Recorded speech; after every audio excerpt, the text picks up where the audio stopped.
Hi guys, once again welcome back to my YouTube channel Medicure Buddy. Once again I am back with a very important topic of practice of medicine in which we are going to discuss tubercular meningitis. Also friends, this lecture is part of a series of lecture in which we are going to discuss 25 important topics of practice of medicine within 25 days. So if you do not want to miss it, because all these topics are solely from exam point of view and explained with the help of handwritten notes. So please subscribe to Medicure Buddy ताकि आप upcoming updates miss ना करो. Now what is tubercular meningitis? Definition देखें तो the inflammation of leptomeninges by Mycobacterium tuberculosis is known as tubercular meningitis. So meninges का जो inflammation होता है by what? By the bacterium which is known as Mycobacterium tuberculosis is known as tubercular meningitis. Okay, now it is one of the most serious complication of tuberculosis. Tuberculosis का ये एक बहुत important complication है. Most commonly ये 6 months to 4 year of age में person में observe होता है. Usually ये children's में observe हो रहा है. अब ये पैथोजेनेसिस इसकी कैसे होती है? तो सबसे पहले tuberculosis का infection हो गया होगा lungs में. That is the primary infection. उसके बाद उसका lymphohematogenous spread, मतलब via the lymph node and via the blood vessels वो बैक्टीरिया स्प्रेड किए होंगे and then formation of metastatic caseous lesion in the cerebral cortex and meninges and choroid plexus. और फिर उन बैक्टीरियाज ने जाकर caseous lesions बनाए होंगे कहाँ पर? वो cerebral cortex में बनाते हैं, वो meninges में बनाते हैं and they also form the lesions in choroid plexus. Now this foci जो कि ये बनाते हैं जिसके अंदर बैक्टीरियम प्रेजेंट होते हैं, what do we call it? These bacteria का focus is known as rich focus. ठीक है, ये point आपको याद में रखना है. Then exudate may enter meningeal blood vessels producing inflammation, infarction and obstruction.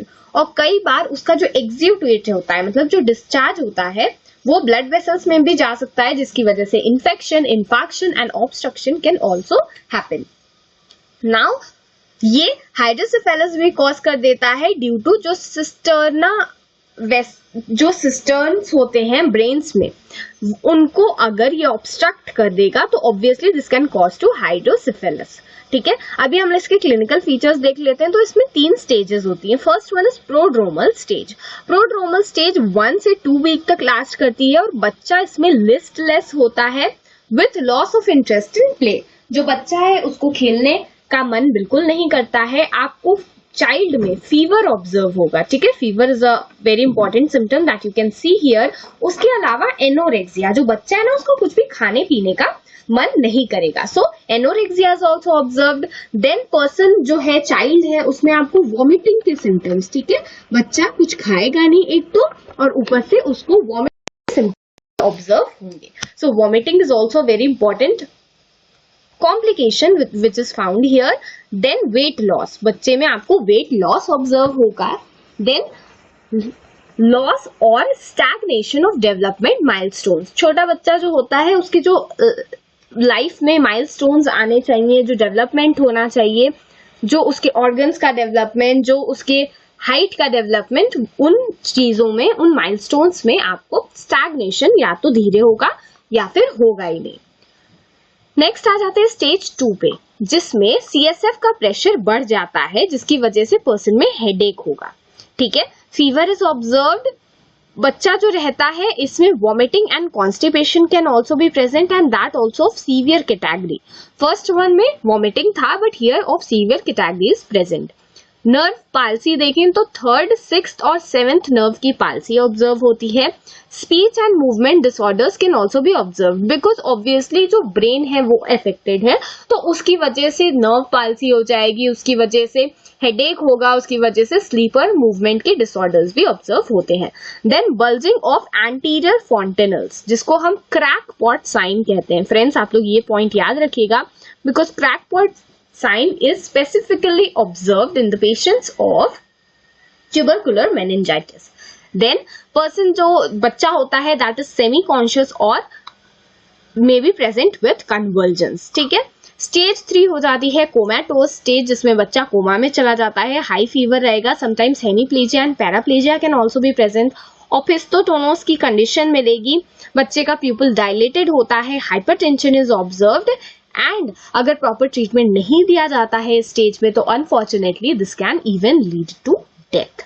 ठीक है, डायग्नोसिस की बात करें तो हम ESR और लिम्फोसाइट काउंट चेक करेंगे, both of them will be elevated because obviously this is an infection, so that's what is suppose to happen.